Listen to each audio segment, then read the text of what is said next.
Hey guys, I just want to get started by asking you a question. Do you know what the miserable mile is? And no, it's not that slow drive over to your in-laws on a Sunday evening. It's actually a boating phrase for our area. There's a term that is thrown around and it's because it's not a great place to be if you're a boater, but we're going to address all that. We're going to get you all the details and we're going to be talking about a lot of stuff that has to do with living on a Gulf access canal, some of your considerations, some of your concerns, and potentially some things that are going to avoid pitfalls. You saw the movie Money Pit, right? Well, we're trying to avoid that. So we don't want you to get into a situation where you're going to be spending lots of money to repair things and even dealing with the hassle of having to repair things. So let's get moving forward and get on with this so that you know what to be looking out for when you are choosing your Gulf access property in Cape Coral, Florida. So you see, I put the best value. We're trying to find the best value for Gulf access in the area, right? Well, value is very subjective. So let's think about what value means. It means something more to me than the other one does, right? I elevate one higher than another for various reasons. Well, there's a lot of factors to consider when you're looking at Gulf access. And one of the biggest ones is the location for numerous reasons. And it could cost you lots of money if you're not paying attention. So, are you paying attention? Because we're going to jump into this. Real quick though, before we do that, let's get a definition of Gulf access because there's different types of Gulf access and it's not all created equally. When I start showing you some of these properties, you will not believe what is considered Gulf access. It's ridiculous. Anyway, Gulf access is a canal that connects to the channel system in a fashion that lets you get out to the Gulf of Mexico. And there's another term that you might hear is direct access or sailboat access. That's because a sailboat has a mast, so therefore it can't deal with bridges, right? So this means no bridges. So bigger boats that have equipment on top like radar and things like that, you have to account for that. And sometimes you can't because our bridge heights in most cases are 8.5 to 9 feet, just not a lot of elevation for many boats. However, if you do your homework on the boat before you buy the house, or you buy them in tandem, or just understand what you're going to be doing, because I've had some clients that wanted to buy a certain home, but realized, well, my boat's not going to fit under that bridge, is it? No, it may not. And there's been some situations. I talked to the guy at the boathouse. He is a technician down there. They had a 33-foot center console with radar and everything on top. They had to wait for the title changes to get this boat out. Yes, just built this brand new beautiful boat and can't even get it out. So what they have to do, they had to fill the gas tank, they had to fill all the water tanks, load all the coolers with ice, try to weigh the boat down and wait for the tide change. Tides change twice a day, so you're going to go through low tide twice, high tide twice. Pay attention to this. Your charts on your boat will allow you to know what the tides look like. And that's a great tip for navigating too. Number one, stay between the markers. Number two, watch your depth finder and check the tides before you go out because we do have a lot of low-lying areas and depending on the type of boat you have, you may not draft that deep. Another thing to address while we're on Gulf access canals, the depth of the canals is usually between 5 and 10 feet. They all vary. Some of them are being dredged right now. Some are going to be on a schedule to get dredged. There is no particular schedule for it, so it would take a number of complaints about a low-lying area. And sometimes just the weather around us, especially in the wintertime, that water can get really shallow. And I'm talking even in a place like Charlotte Harbor, which is pretty massive. So pay attention to all this stuff. It's a real thing, and we're going to keep addressing this stuff as we move. So hang tight and let's go. Okay, so the inventory at this point for Gulf access homes under 650, it was at 158 the other day. I think I saw today, this morning, was somewhere on the 150 range, and that number could have changed for numerous reasons. But the point is that there are a lot of homes under 650. Now you might say, well, that sounds like a value, Craig. Okay, you want to take a look at some of that? That way I'll show you why the value in your brain might not be the value that actually is showing itself. Because the price of something being asked for doesn't mean that's your final price. So we're going to go ahead and address that now. Hey guys, we're back to do this section again. I have to do the map over, technical difficulty, wardrobe change and everything because it's the following day and I was not able to share what I wanted to show you. So let's try this again.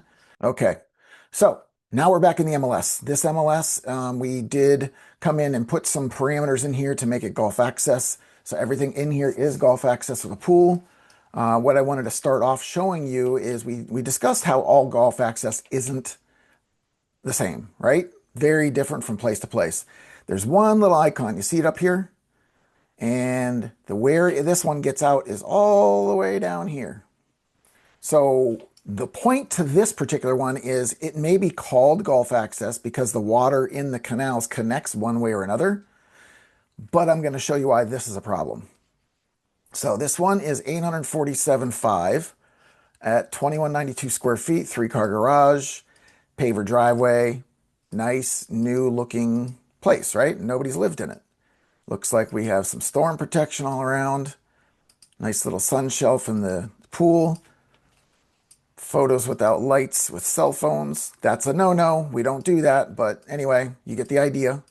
So as I'm going through, now we're finished with that part of it, but I want to show you this because this is super important if you're selecting your potentially forever home or your vacation home for boating. If we go over to our nextfloortohome.com, we have a drawing tool on here, a distance tool.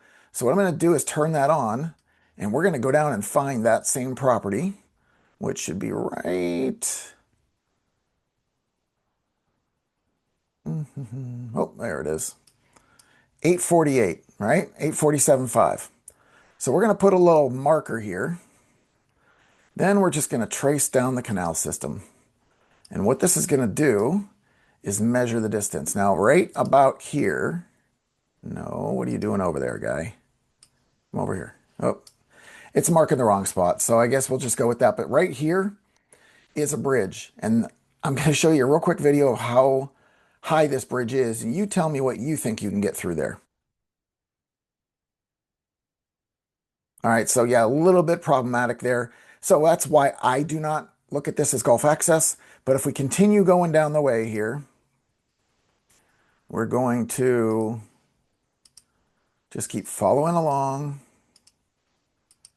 Go underneath another bridge. This one you can actually get under. And now we're to the spreader. This spreader has no bridges. So the rest of the way, you're confidently going to be able to cruise down here. Now, I will tell you, this is a very wide canal. There's only plants to one side, which is mangroves. And it may give you the thought process of, hey, why are we going so slow? Why don't we open this thing up and cruise through here? Just a warning, you will be fined if you are caught speeding in here. This is a protected area, both for mangroves and for sea life. But the whole point of this is to get to the river, right? And you can see that's how far this had to go. Do you see off to the left here? What is that distance? Oh, 10.8 miles. Well, let's just round it off to 10. So if you can only go 5 miles an hour because it is, a protected area, that's 2 hours just to get out. 2 more to get back in. Tell me how much you're going to want to have to unload the boat, clean the boat, flush the engine, all that other stuff after 4 hours of commute, as long as there's no boat traffic. What if there's boat traffic? What if there's people in the way? What if they're going slower than you? These are all problems you could have. The lock was taken out, so that makes it a lot easier. But this, to me, is not a value. $847,000 for a 2-hour boat ride to get out? Nah, I'm not signing up for that one. So what we also want to look at is, again, we're seeking value, right? Well, this home right here is the lowest priced home that is golf access. I'm going to take you to it so you can see. 365, right? 17, 18 square feet, on the market almost 2 months. Now this, 365,000. We're going to ask you at the end if you think this is a value. First thing I note is it is a very low roof line. That means that you are not going to have much headroom inside. And all the openings in these homes are 6'8", 6'8". So that means these are about 8-foot ceilings. If you're a tall person or have tall family members or friends, this may feel a little claustrophobic. But aside from that, you can see that it's not the lightest and brightest. Lots of colors being thrown around, lots of different styles of things. So to me, this home says remodel. Definitely in there it needs a remodel. But it needs updated really, really badly. So If you put, say, 200,000 into this, now you're up to 565. And that's if you're lucky to get away with 200,000. Anyway, if it is a bank-owned or government property, a lot of times they put these tarps over the top and strap them down to the deck so that nobody can get in there. They are trying to take all liability off the table. But this is where I ask you again, no dock and lift. That is a cantilever dock. It is a concrete dock like the one across the way. Nothing special about it. No way to store a boat. It's just a place to sit on the water. And looks like a lot of landscaping necessary too. So this is where you ask yourself, okay, it's 365. Even if I put 200 in, it's 565. It's way lower than, say, that $800,000 one that was 2 hours to get out. Because this particular one, the commute to get out is really not bad. I'm going to take you the shorter distance just to make it easier for you to follow. You can either go north or south, but since you're going to try to go south to get out to the Gulf anyway, let's go south. So you have to come out this canal system, right, left, left again, go under this big bridge. This is a very tall bridge. You won't have any issues. But you have to keep going down through here. There is going to be a smaller bridge right here that you have to get underneath. You're going to come out here, and then you're going to pass under this bridge. Keep going. You see how much wider these canals get here? That's another thing. If you're thinking about a different type of boat, look at the width of the canals here and here. Remember, your dock can only come out 25% or 40 feet. 25% of the width of the canal or 40 feet. So you can see over here, they have a lot more flexibility than they do here. Also, if you have a boat, say the size of this sucker right here, if you didn't have this big area to turn around behind him, well, how do you turn a boat like that? You're going to have to go into a canal and back out and turn around. Yeah, a lot of work, right? So to save yourself a lot of trouble, if you know you want a bigger boat, think about a wider canal. Anyway, right out to the river. Once you're out in the river, you can go pretty much open speed here. When you get to the bridges, it's again a slow zone, so you're going to cut down to 5 miles an hour. Get through that once more when the sign says that you can go back up in speed. You can rip down through here until you get down to this area. This is the miserable mile. And this is where you're going to have to, again, slow zone it, because you can see the channels are really narrow here. There's a ton of boats traffic, and there's also a bunch of marine life. So this is for safety reasons for everybody concerned, and that is where you will end up having to go through if you're trying to get out. Now let's keep this party going. Now, because we're talking values, I wanted to go to one particular place because it's interesting. I have one home here for $520,000. It's 2127 square feet. It is, again, low roof line, but something else to point out to you, it's a hip style roof. That means it's straight all the way. It doesn't have the gables like you'd see at a snow chalet.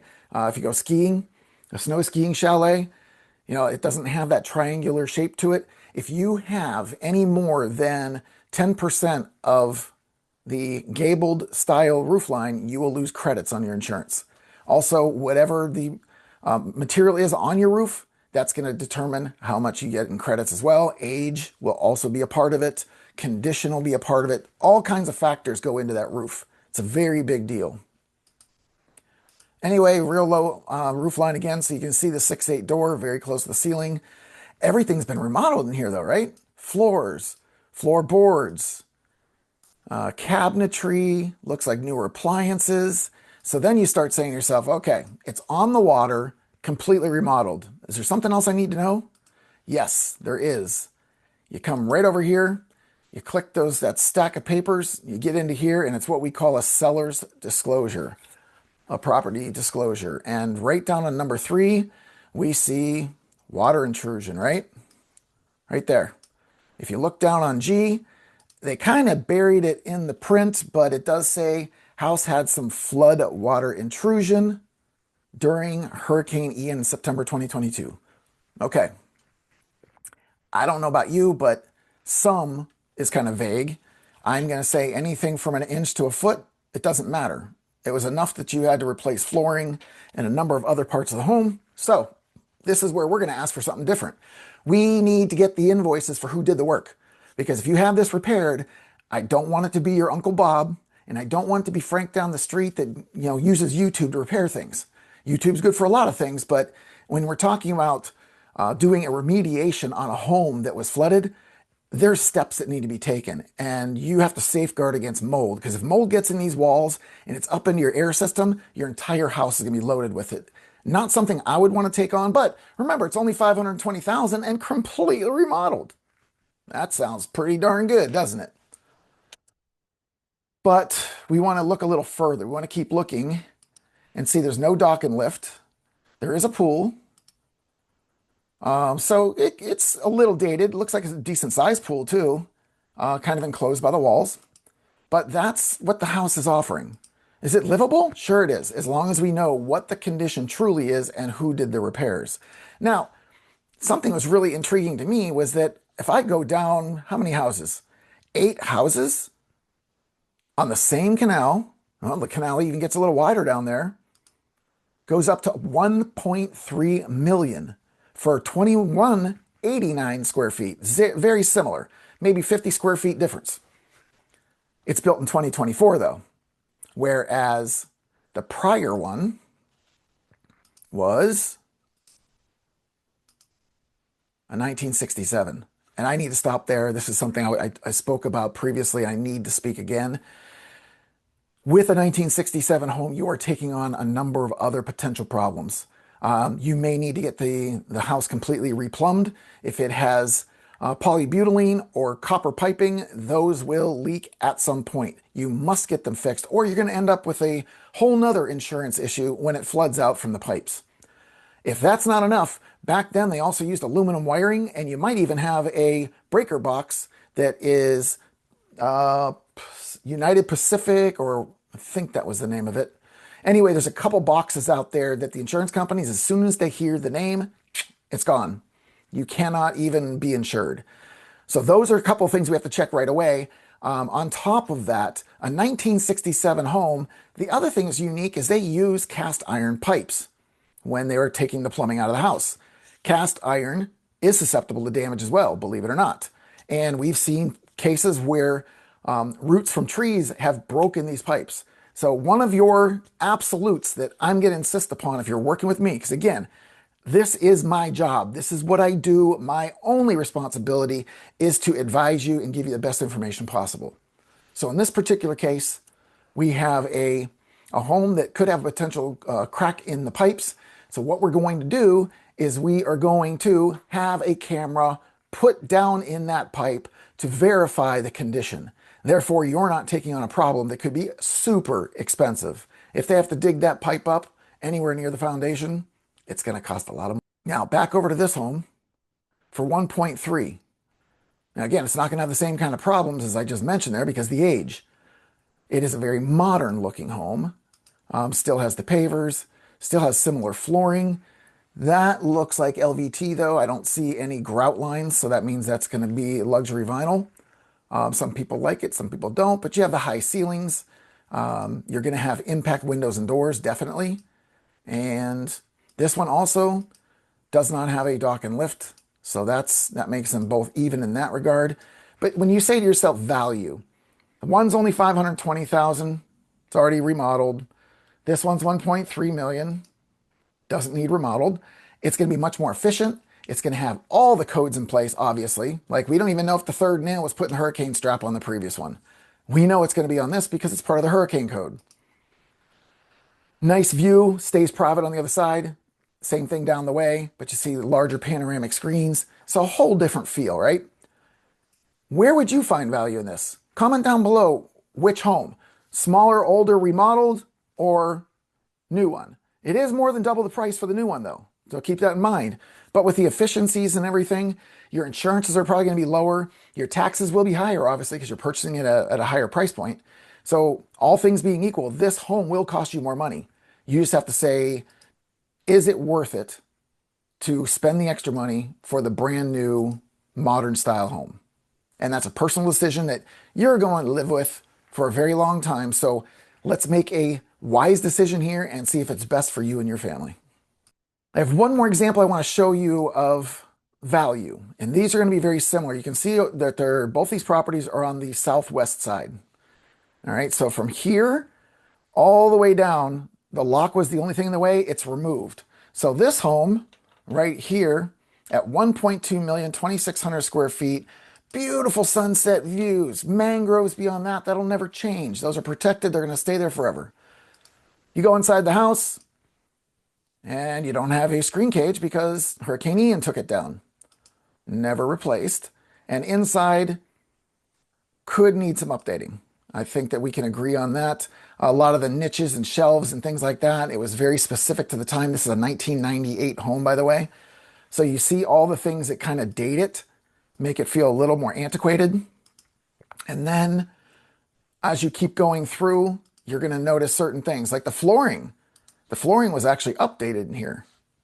So it's updated in the master, but it's not in the kitchen. So mismatched flooring is going to be a whole nother issue you're going to deal with. Go in the bathroom, once again, very aged.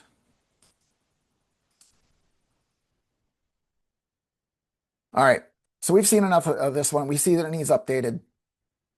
So that was 1.2 million. I'm going to take you up, and we are going to go up around the corner and under one bridge. So this does change the scenario because of the bridge, but for 1.4, 200,000 more, 2,200 square feet, so almost the same size. And this is what you would get for that money. A 2025 three-car garage, paver driveway, beautiful pool on a basin, eastern exposure. Eastern exposure is fantastic. You get your sun with the morning coffee or tea, whatever it is. Hey, maybe on the weekend it's a Bloody Mary or a mojito. I don't know. I don't judge. But it's a beautiful place to do it, right? And this property, being again brand new, it's going to give all the newest efficiencies, give you all the storm protections, have all the codes taken care of. So you're going to get some of the lowest insurance you could possibly get. Now, taxes are going to be very similar because the previous home, 1.2, this is 1.3 or 1.4. So we're right there. We're kind of in the neighborhood with each other as far as price goes. Not going to be a massive difference when it comes to the taxing. However, your efficiencies, how your air conditioning is going to be running, how efficiently that's going to run, because when you have these types of windows and doors up, it insulates the house fantastic. And plus, obviously all the modern touches in this. There is no updating to this. You're not going to update this thing for quite some time. Big outdoor space. I mean, just a massive outdoor space, and that's what so many people come for. There's also a panoramic screen in the back of this one, so it brings all those views into you. TV outside with your cook center. This is perfect for wintertime in Florida. You will spend all of your time out here, trust me. So anyway, look at the value of this and tell me, which one of those properties seems like a better value? Again, comment down below. 1.2 or 1.4 makes most sense to you. All right, and with that, I'm going to stop sharing my screen because I think that we tackled everything that we needed to. And the only thing that I need to do with you now is continue along this path and tell you more of the pros and cons for each and every part of the home that is put into a Gulf Access home so that you know exactly what to look for when it's time for you to purchase your Gulf Access home in Cape Coral, Florida. First thing you're looking for is the backyard lifestyle, right? You want to be able to walk out your back door to the dock, jump in your boat, and take off. If you haven't used a boat lift before, I will caution you, they move very, very slowly. Very slowly. So plan time for your boat to even drop in the water before you get going. Outside of that, fueling your boat is going to be a huge issue too. Zach and Joey, I don't know if you remember them. I've spoken about them numerous times. They live in Punta Gorda on a Gulf Access canal, and they've had a boat the entire time. They were fueling in the back of the home for quite some time. In fact, I helped Zach do it once. It's an undertaking. You're carrying these 5-gallon jugs, 5 or 6 of them for his boat at the time, just to be able to get out on the water. And then once you're out on the water, you find a fueling station to be able to top it off. But that is inconvenient, and pricing of gas on the water, ask any boater, it's the highest price you're going to pay. So you've got some options. If you trailer your boat and you don't have it out back, then you're going to be able to stop at a gas station on the way to fill it up. So it's a better price in most cases. In my case, I dry store. So my My boat is in a rack in a building. You can also put it in a rack outside or put it in a slip outside. But the unique thing that I have going that the other options don't is I've got a gas station right there in the marina. So because you store your boat there, they give you a discount, making the price very close to what it'd be at the pumps. That's what I do when it comes to fueling up. It's been so convenient for me. I was told in the beginning, do not trailer your boat. You'll never use it. And you know what? I think they might be right, the people that advise me, just because all the things that go into taking care of the boat, the marina does it for me. All I really have to do is spray out the inside. Yes, I do have to carry the stuff there and take it home when I'm done, but that's the smallest part. There's carts there that you can pull the stuff to make it easier for you. But those are the differences of how you're going to be fueling your boat in the different ways. And if you got another suggestion, if somebody has maybe one of those big storage tanks, I can't imagine, I haven't seen any of them on the water here, but if you have a big storage tank of gas somewhere on your property, go ahead, share that down below. That would be a very interesting point to know. Another thing you get when you live on the Gulf Access is the wildlife. Yes, it's fantastic. I still remember one of the times I went to do a video for a client to show them the home prior to them purchasing, and a manatee swam right under the dock as I was filming. And yes, I was able to pass it off as, hey man, I paid for that to have that manatee come through right now, which wasn't true.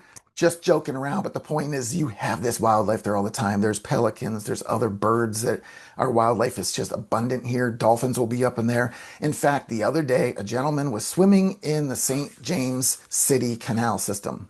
Now, I've had people ask me before, do people swim in these canals?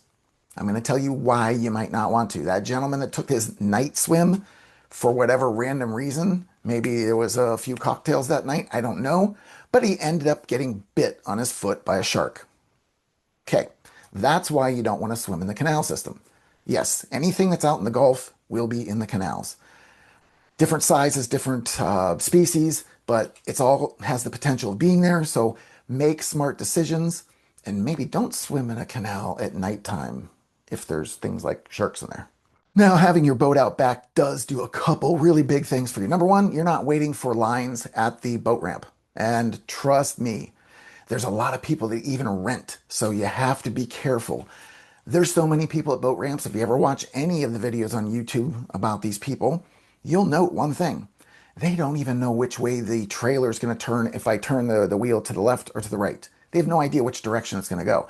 They have to wait until it starts going that direction, and they're making all these micro adjustments, and it's a lot of work. And you have to wait behind this. Now, you might be a seasoned professional with your trailer, but you got to wait behind these people? No, thank you.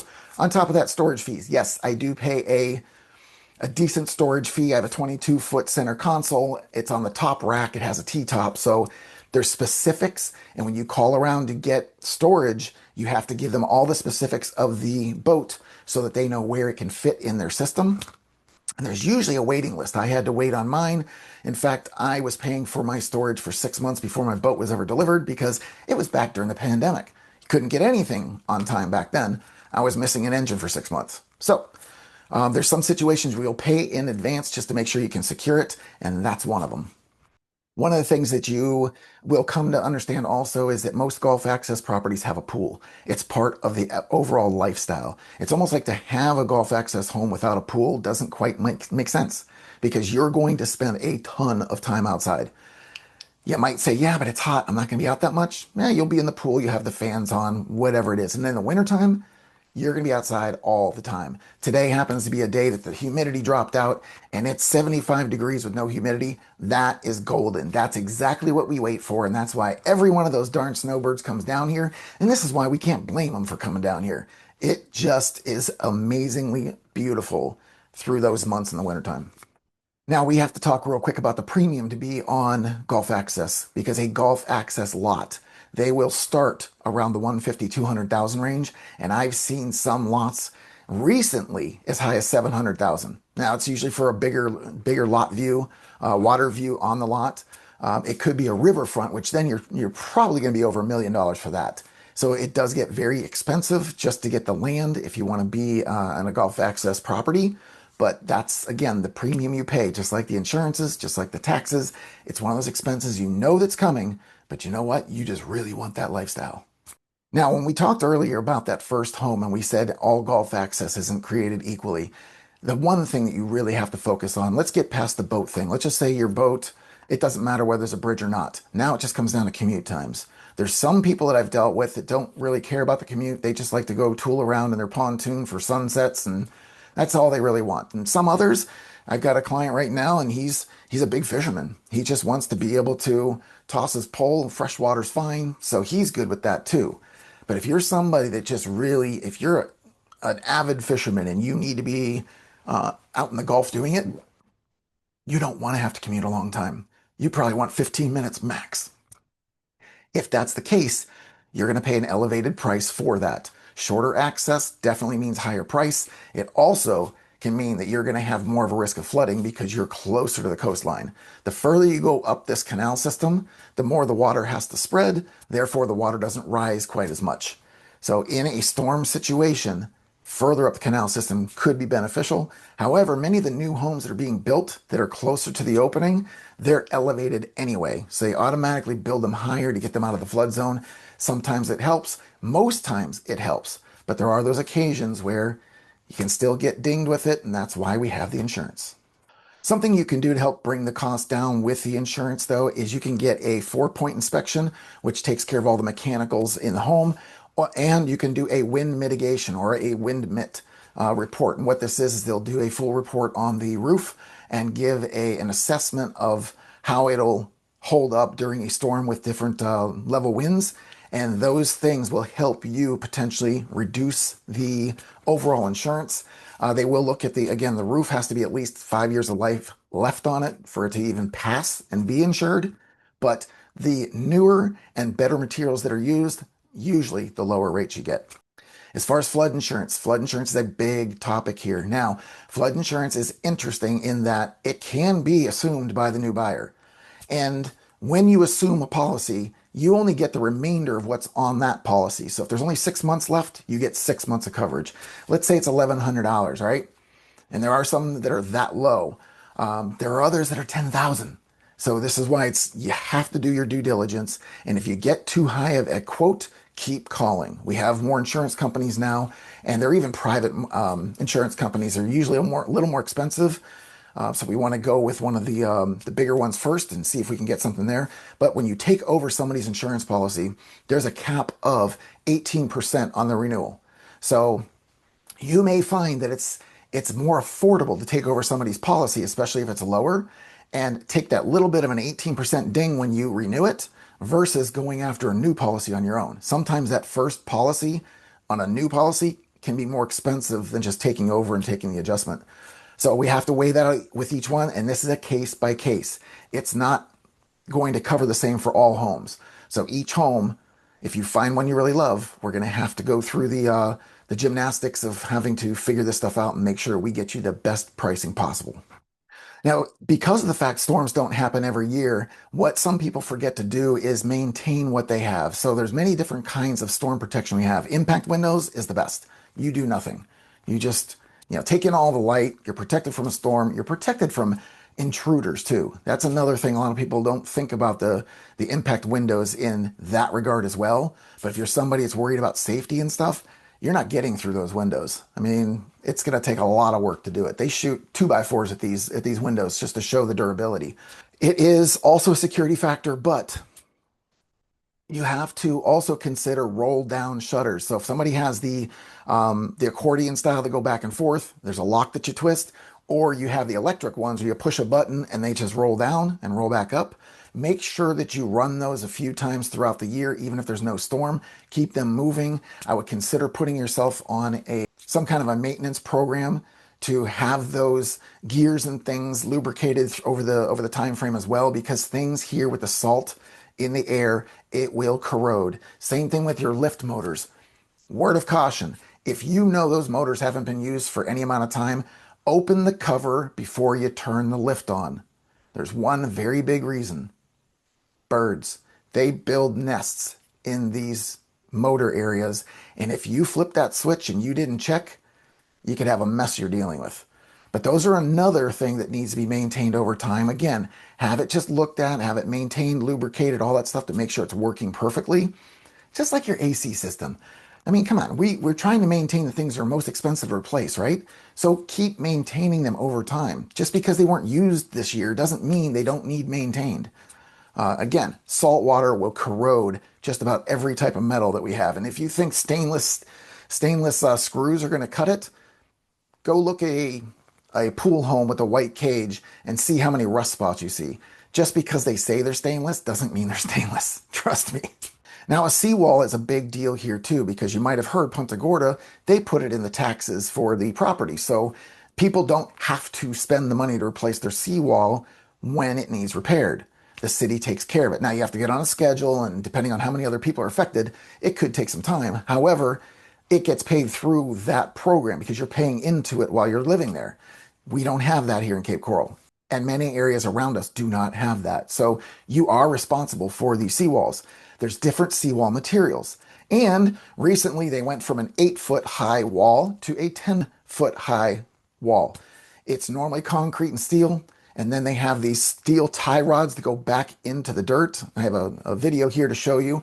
So they put this back about 25 feet, cover it over with dirt, compact it, and that's supposed to help hold these walls in place.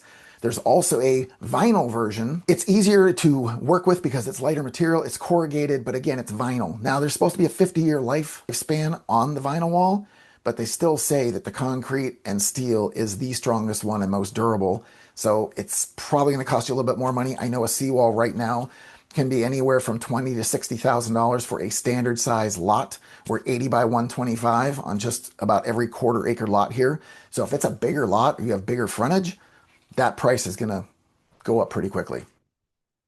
Since we're on costs, we already talked about the seawall. If you have a problem during the inspection with the seawall, we're going to call a marine contractor to come out and evaluate so that we know whether it's a problem that's waiting to happen or if it's good to go, and that's just normal settlement cracks that you'll have here in Florida. Now, with your pilings on the dock, another way that we maintain these is to put a vinyl wrap around the posts from where the water touches up top all the way down to the bottom. It helps to keep the barnacles off so it doesn't degrade it faster, because the fish will come eat the barnacles off the wood, and it's just going to start to eat away at the wood pilings.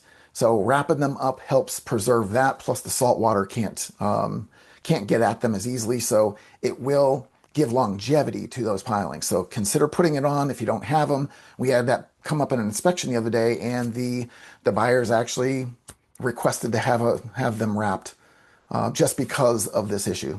You can put the snook lights underneath your dock, and the light will attract the fish. You're going to see some massive fish swimming through there, and it's so frustrating because they have no interest in eating at that time.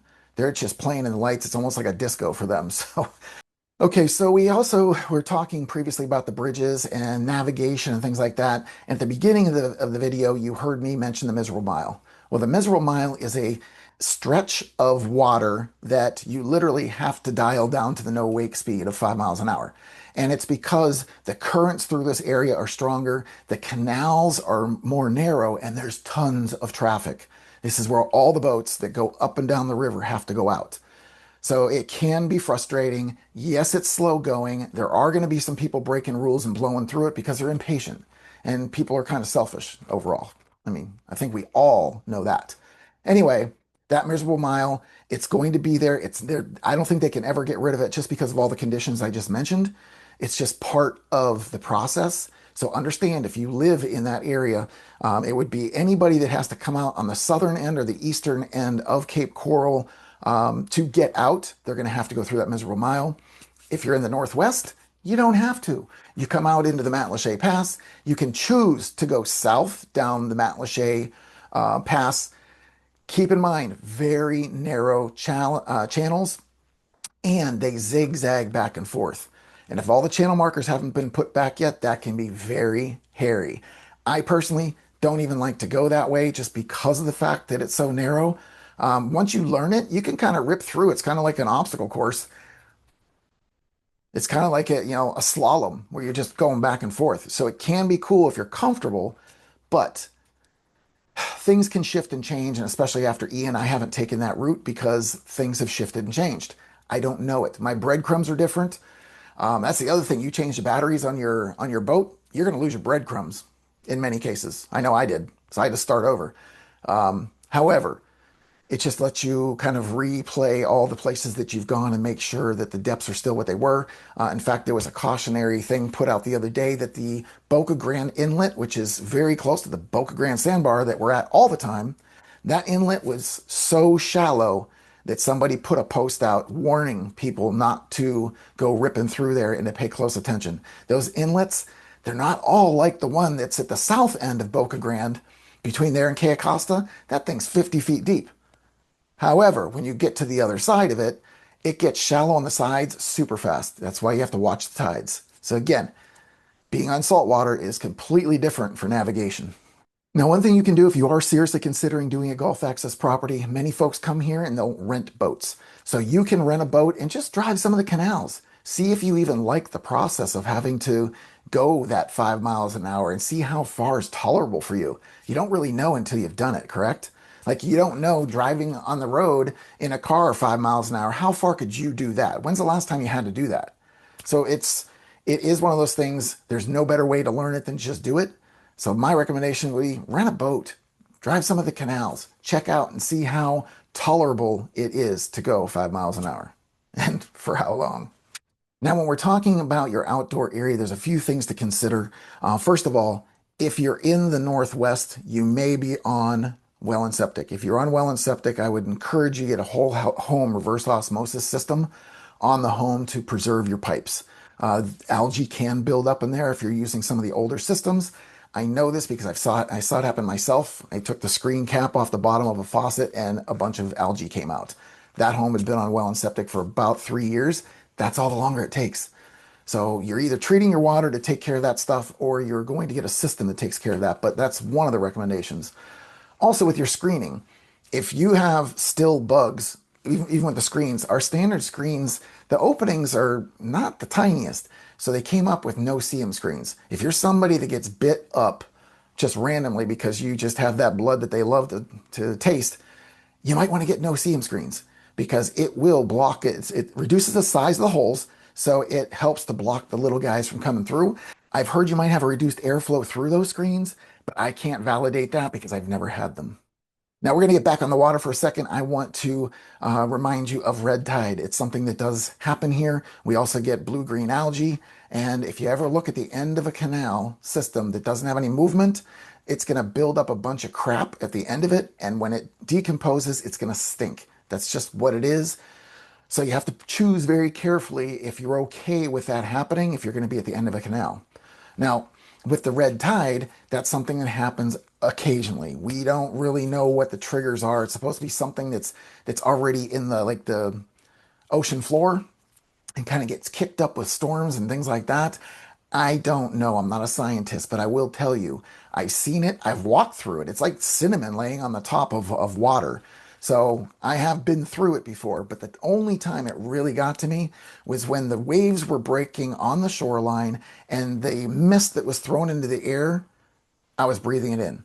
And I was there at the beach with my son, letting him play in the waves and stuff after a tropical storm went by. Little did we know this was happening. Little did we know that the red tide was there. But you take a couple breaths and all of a sudden you can't breathe. You're coughing and hacking. So it is a terrible and miserable feeling to have.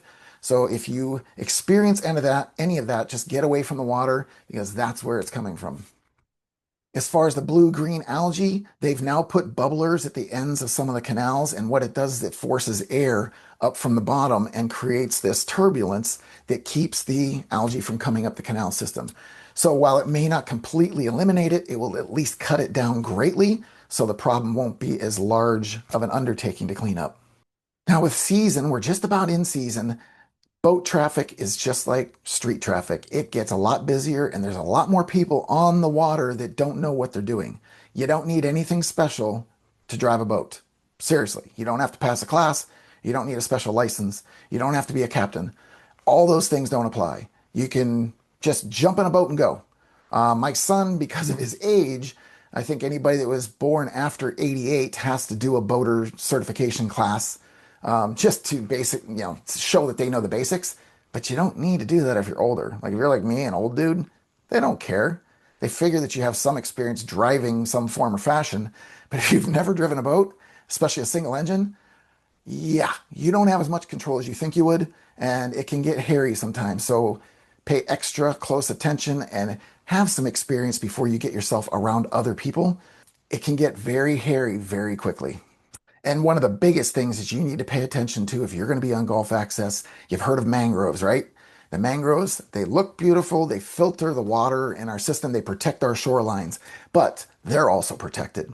In fact, Eric, he was trying to put a seawall in on his new build on this gorgeous basin, just a massive, beautiful view that this gentleman has. And he had one plant, maybe about that tall, and he had to wait a year and a half, go through the Army Corps of Engineers and everything to have this little sucker removed, transplanted, whatever they did with it, so he could put a seawall in. Yes, you have to have a seawall on your property if you're on salt water. If you're on fresh water, you don't have to have one, but I would recommend it. If you want to know why, comment down below and I'll tell you why. Anyway, guys, that's a little bit more about what it would be like to live with the Gulf Access home, some of the challenges, some of the upside, some of the downside, and the whole value proposition. You can see it's all over the board, so we definitely have to do our homework on that. If you need more information about this, check out one of these other videos. And if that isn't enough for you, do what everyone else is doing. Call, text, email. I don't care if it's a Zoom call, whatever we can do to help you, because I've got your back when moving to the Gulf Coast.